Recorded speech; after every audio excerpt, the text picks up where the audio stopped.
আসসালামু আলাইকুম। আপনাদের সামনে আজকে যে বিষয়টা উপস্থাপন করছি সেই বিষয়টা হচ্ছে আমরা অগ্নিকাণ্ডস্থলে কোনো রেস্কিউ অপারেশন পরিচালনা করার ক্ষেত্রে অর্থাৎ কোনো ভিকটিমকে রেস্কিউ করার জন্য অনেক সময় দেখা যায় আগুনের ভিতরে আমরা প্রবেশ করি, ভিতরে প্রবেশ করে ভিকটিমকে রেস্কিউ করি। যেই স্যুটটা পরিধান করে আমরা এই আগুনের ভিতরে প্রবেশ করি সেই স্যুটটার নাম হচ্ছে অ্যাডবেস্টার স্যুট বা ফায়ার প্রক্সিমিটি স্যুট, যেটা ব্যবহার করে আমরা অগ্নিকাণ্ডের দুর্ঘটনা যেখানে ঘটে সেখানে যদি ভিকটিম আটকা পড়া থাকে সেই ভিকটিমকে আমরা রেস্কিউ করে থাকি। এই স্যুটটা মূলত হচ্ছে যেখানে প্রচুর টেম্পারেচার অর্থাৎ 1000 ডিগ্রির উপরে আগুনের টেম্পারেচার থাকে, এটা 1000 ডিগ্রি পর্যন্ত আগুনের যে তাপমাত্রা আছে সেটা সহ্য করতে পারে।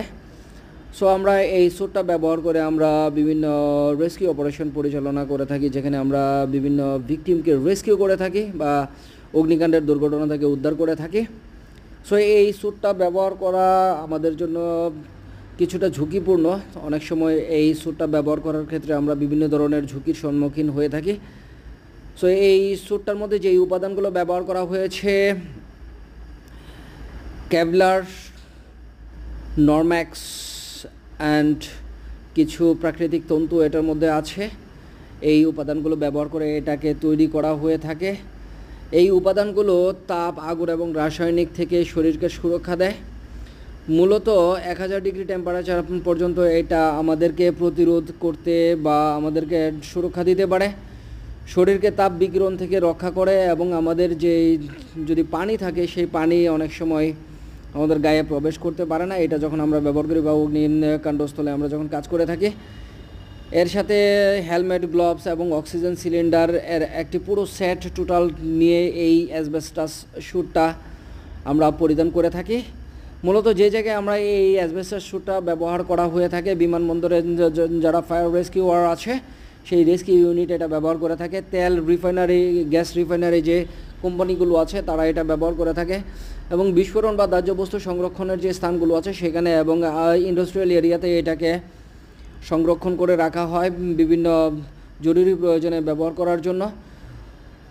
এবং অগ্নিদগ্ধ এলাকা থেকে মানুষকে উদ্ধার করার ক্ষেত্রে আমরা এটা ব্যবহার করি। আগুন নিয়ন্ত্রণে অর্থাৎ ফায়ার ফাইটিং করার সময় আমরা এটা ব্যবহার করি। ঝুঁকিপূর্ণ গ্যাস বা কেমিক্যাল লিকেজ এরিয়ায় আমরা এটা ব্যবহার করে থাকি। তো এই স্যুটটা ব্যবহার করার ক্ষেত্রে আমাদের কিছু প্রতিবন্ধকতাও আছে। সেই প্রতিবন্ধকতার মধ্যে যদি আমি আপনাদেরকে বলি, এই স্যুটটা যারা ব্যবহার করি আমরা নর্মালি চলাফেরা করতে খুব একটু কষ্ট হয়, একটু খোলামেলা জায়গা লাগে এবং এর ভিতরে প্রচুর পরিমাণ ঘাম জমে যায়, যেহেতু বাইরের আলো বাতাস প্রবেশ করতে পারে না এবং হিট স্ট্রোক হওয়ার সম্ভাবনা থাকে। যাদের শ্বাসকষ্টের সমস্যা আছে তাদের এইটা পরিধান করা নিষেধ, মানে করতে পারবে না। দীর্ঘ সময় যদি আমরা এই অক্সিজেন সিলিন্ডার সহ এটা ব্যবহার করি সেক্ষেত্রে আমাদের অনেক সময় শরীর ক্লান্ত হয়ে যায়।